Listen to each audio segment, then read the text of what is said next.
क्या लग रहा है जिस तरह से चर्चाएं चल रही है और कह रहे कि यहाँ से शाहरुख पठान जो जेल में बंद है वो जीते ना जीते वोट देंगे उसको। कैसे? भाई हम उसको नहीं देंगे, वो ओवैसी को देख के देंगे। हमारे लिए बोलता है ओवैसी, खाने को तो कोई नहीं देगा लेकिन बोलता तो है हमारे हक में। लेकिन क्या आपको लगता है कि वो सीट निकाल पाएंगे? निकाले ना निकाले वोट देंगे उसको। हमारे लिए बोलता है भाई ओवैसी। अगर ओवैसी अच्छा नहीं है तो हैदराबाद में मुसलमान खुश क्यों हैं ये बताओ। अपने अस्पताल है, कितना ही बड़े अधिकारी उठा के देख लो, उसके नाम से अस्पताल है, स्कूल सर्च मार के देख लो नहीं आएगा, ओबीसी के नाम से मार के देख लो आएगा। लेकिन जैसे अभी महाराष्ट्र का चुनाव हुआ उसमें भी वहाँ से सिर्फ एक विधायक जिता पाए, ऐसे बिहार का चुनाव ले लो, लोकसभा का चुनाव ले लो, सिर्फ एक सांसद उनके बने। पिछले जो सांसद थे वो भी हार गए। एक ही वोट है, वो एक ही वोट है। बिल भाड़ा था पास हुआ, एक ही वोट है।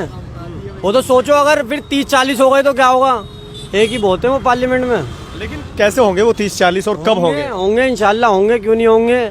1 से 2 होते हैं, 2 से 4। लेकिन वो तो 2 से 1 हो गए, तो फिर से 1 से 10 भी हो जाएंगे। बीजेपी 50 तो साल 2 ही बच्चे थे। जी, बीजेपी वाले भी तो 2 ही बच्चे थे, इतने सारे कैसे इकट्ठे हो गए। लेकिन हाँ, बड़ा लंबा टाइम लग गया। तो ऐसे थोड़ा टाइम, हर चीज में वक्त लगता है, टाइम लगता है। धीरे धीरे आ जाएगा काम। जब पब्लिक परेशान होगी सब समझ में आ जाएगा भाई घर का मुखिया कौन है, कौन सही घर चला सकता है, सब समझ में आ जाता है इंसान के। तो आपको लगता है कि ओवैसी मतलब ओवैसी की पार्टी जो है वो इस वक्त थोड़ा अगर मेहनत करेगी? मेरे को जो लगता है, मेरे को तो ये लगता है ओवैसी की पार्टी हो, कांग्रेस की पार्टी हो, बहरहाल आदमी जो खुश रहा वो कांग्रेस के राज में ही रहा ज़्यादातर। बस जब से पार्टी आई है, पार्टी पैसा कमा लेती है, बैठ जाती है। अब ये बीजेपी जब से उसमें आई है सत्ता में, कितनी पावरफुल हो गई, पैसे वाली पार्टी हो गई। अब गरीब आदमी रोता फिर रहा, मजदूर गुलाम बना देंगे कुछ दिन में इंसान। ऐसे बना देंगे जब आदमी के पास खाने को नहीं होगा तो फिर क्या करेगा वो। ये गुलामी की तरफ जा रहा देश। केजरीवाल बेकार इंसान है। जितने सीटों पे ओवैसी खड़ा होगा उतनी सीटों पे ओवैसी को वोट मिलेगा और बाकी सब पे कांग्रेस को वोट मिलेगा इस बार दिल्ली से। बाकी वो बात अलग है 2100 का बहाना देके जीत जाए। कांग्रेस तो ये कहती है कि वो तो बी टीम है, बीजेपी के लिए काम करते हुए इसी। अरे तो तभी तो कहते हैं अगर एक बताओ, अगर उसको वोट देने लग जाएंगे तो ये जीत जाएंगी पार्टियां सारी। केजरीवाल बिना मुसलमान के वोट लिए जीत जाएगा, तभी तो कहते हैं उसे बी टीम है, वो जीत जाएगा। आपको लगता है कि जैसे चुनाव लड़ रहे हैं वो तो 2-4 सीटें यहाँ से निकाल पाएंगे? 2-4 सीट निकाल दी ना तो बहुत है उनके लिए।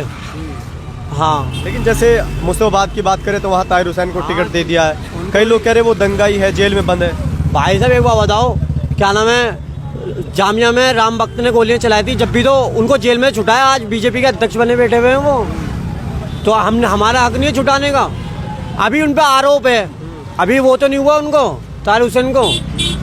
लेकिन ये कह रहे कि जिस तरह से ओवैसी चुनाव लड़ते हैं तो हिंदू वर्सेस मुस्लिम हो जाता है। अब उन्होंने जैसे दंगाई, उनका कहना है कि जिस दंगाई को मैदान में, ऐसी सेक्युलर पार्टी का भी हमें क्या चाटना है जो हमारे खिलाफ नहीं बोलती लेकिन हमारे लिए भी तो कुछ नहीं बोलती।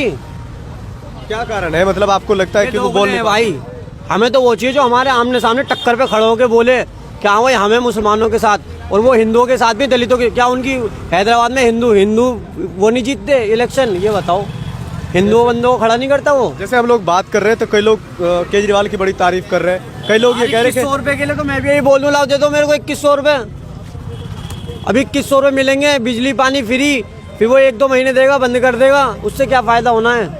लेकिन ओवैसी के विधायक से क्या फायदा होगा? हैं जिसने कुरान को फाड़ा उनने उसको टिकट दे दिया, ताहिर हुसैन को क्यों टिकट नहीं दिया? ये बताओ, क्यों हटा दिया उसको?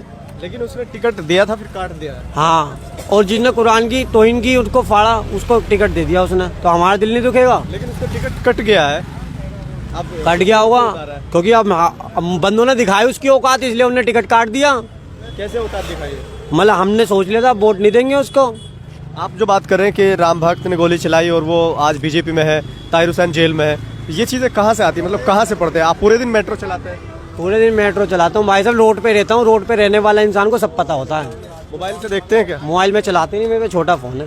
तो ये चीज़ें कहाँ से आती है? मतलब बस बहुत सी चीज़ें पता चल जाती है, जैसे आपने बता दी, हमने सुन ली।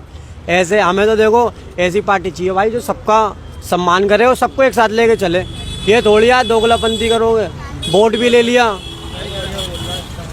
लेकिन जैसे सबका साथ सबका विकास पे आपकी बात कर लेते हैं, ये स्लोगन बीजेपी का है। हिंदू मुसलमान न कराए, इलेक्शन लड़े बस। यही चल रहा है, चल क्या रहा है। और अभी जैसे ये बात कर रहे हैं ओवैसी, ओवैसी को लेकर कई लोग कहते हैं कि वो नफरत फैलाते हैं, लोगों को भड़काते हैं।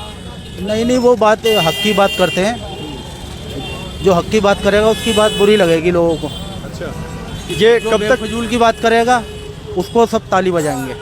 तो केजरीवाल की बातों पर मुस्लिम समाज ताली बजाता है, राहुल गांधी की बातों पर तालियां बजाता है। केजरीवाल ने भी कुछ काम अच्छे करे हैं, ऐसी बात नहीं है। बुरा काम नहीं करा केजरीवाल ने, अच्छे काम भी करे हैं कुछ। पर ये कि अलग अलग नज़रिए से देखा जाएगा। कौन किस, आप किस नज़रिए से देख रहे हो केजरीवाल को, मैं किस नज़रिए से देख रहा हूँ। तो जैसे दिल्ली दंगों का बड़ा जिक्र किया जाता है, खासकर ओवैसी के लोग करते हैं। देखो जी, जब से बीजेपी आई है तब से आप देख लो पब्लिक परेशान है। कभी हिंदू मुस्लिम का झगड़ा, कभी जीएसटी, कभी कुछ ना कुछ लगा हुआ चल रहा है इनका। लड़ाई झगड़ा ये सब, ये हिंदू मुसलमान का इलेक्शन लड़वा रही है बस। और हम लोग समझ नहीं पा रहे हैं कि ये क्या कर रही है। कब समझेंगे, क्या लगता है? ये समझेंगे, अब जागरूक होना पड़ेगा लोगों को। हिंदू भाइयों को भी जागरूक होना पड़ेगा कि कौन सी पार्टी को जिताया जाए, कौन देश के लिए काम करेगा। वो तो कह रहे हैं कि देश का डंका बज रहा है आज। वो कहने को तो अब इलेक्शन आ रहे हैं, सबके डंके ही बजेंगे। अच्छा, हाँ, और क्या, जितना देश का पैसा है सब इलेक्शन में ही खर्च हो जाएगा। बाद में फिर पब्लिक को नोचा जाएगा, फिर महंगाई हो जाएगी।